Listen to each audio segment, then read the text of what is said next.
This is going to be a situation where we see a young rising prospect against a guy who once was. Josh, we have Jamahal Hill taking on Johnny Walker. Now, there's no need to sugarcoat it. There's really no need to beat around the bush here. Johnny Walker's straight up fallen in a rut and fallen on hard times ever since he shredded his shoulder doing the worm in that celebratory fashion after his flying knee knockout.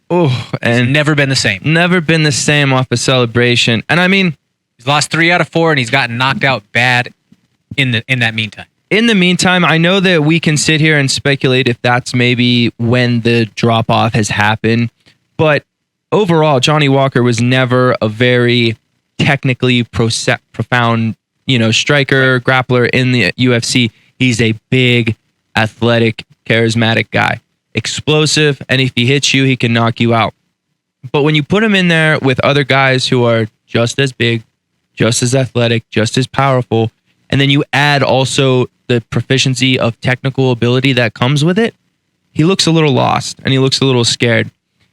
And I think that has been the overall downfall of him. I don't think he's ready. How much of that, I guess, lack of comfort or, just kind of at times deer in the headlights type of look would you attribute to him bouncing around from camp to camp now? I think that's a big one. I think that if you're not, you can always try and play off, I'm a Ronin, I'm out here just getting it.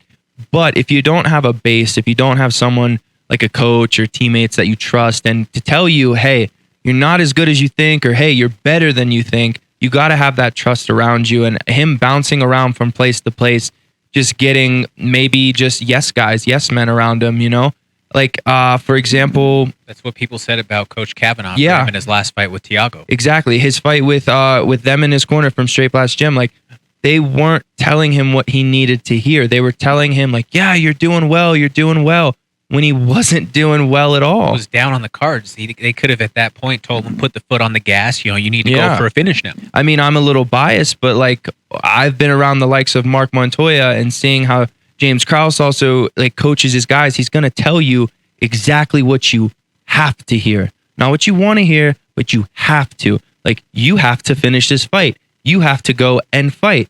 That's not what they were telling him. And I think that might have been a huge downfall of that fight. I completely agree. And then when you talk about a guy like Jamahal Hill, he's one of those guys who has that level 10 FU type of power, and he is not afraid to use it. Like he says, keep on sleeping on me. I'll let the doctors wake you up. And that's the truth. The way that he was able to knock out some of these top contenders in the way that, with the Jimmy Crute fight to a friend of the show in OSP, this man has just a blessing that most people do not have. And he can hit you from different angles. Sometimes it's when you're talking about some of that technical proficiency, sometimes he's not always the most technical either, and where he finds those striking angles, but he's so long and explosive when he throws that he's able just to put guys completely rubber-legged, and if not, completely out and waking up having to count the lights. The only time that he saw his defeat was to Paul Craig, and I don't think that we're going to see that out of Johnny Walker. No, I don't think Johnny Walker has that ability to him as Paul Craig does. And, with Jamahal Hill, he's very unassuming. Like, the guy is not jacked. He's just he's a bigger guy, lengthy. And I was listening to his interview today when the media day, he was telling them, like, I remember when when I first got here, you were telling me, oh, you're with the big dogs now. You're with the big dogs now, kind of hating on him, putting him, like, not really believing that he should be here, And he was like, you know what? Well, I look at myself like a lion. So you tell me, if you're in your backyard and your dog is with a lion, who are you worried for? The dogs or the lion? And he dropped the mic. He's like, be worried for the other dogs in the yard because I'm a lion, and just walked away. This dude's coming to fight this weekend, and I'm putting the house on it. I'm done questioning any bit of it. Like, what he did to, like, Jimmy Crute is a bull, man. Jimmy Crute is a tough kid, and the way that he was able to, one, to find his mark, and then two, to just put the stang on it the way that he did a couple of times. No, like, I'm a believer in Jamahal Hill.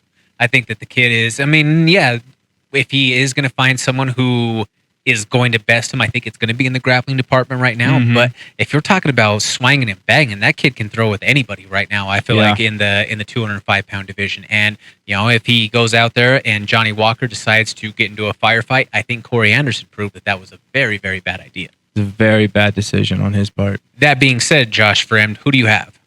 I'm looking at the lines right now, and it's I want to say that if you're gonna lay money down here, I'm obviously gonna pick Jamahal Hill, but I think this might go over 1.5 rounds just because I don't see Johnny Walker coming out crazy. I think he's gonna be timid like he was in his last fight. I don't see him doing anything crazy or explosive early on. Might take a little bit of feeling out process, but I got Jamahal Hill by TKO. I honestly don't put any sort of like conventional wisdom or like, not to sound completely like callous toward Johnny Walker, but there's nothing about him that ever says like, oh, I'm doing what the conventional wisdom or what the thought of what I should be doing right now is. Yeah. So I think that there's a great chance that this could be a first round knockout for Jamahal Hill, because Johnny Walker might think like, oh man, I've lost 3 out of my last 4. Like, this is a young kid who's trying to come and trying to take this might my be spot. his last shot. Is this my chance to make a statement? Yeah.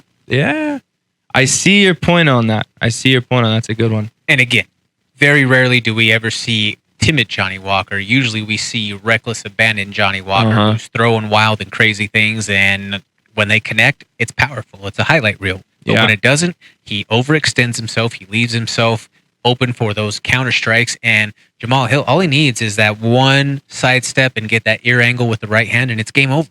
Yep. But yeah, so I'm riding along with Jamahal Hill right there.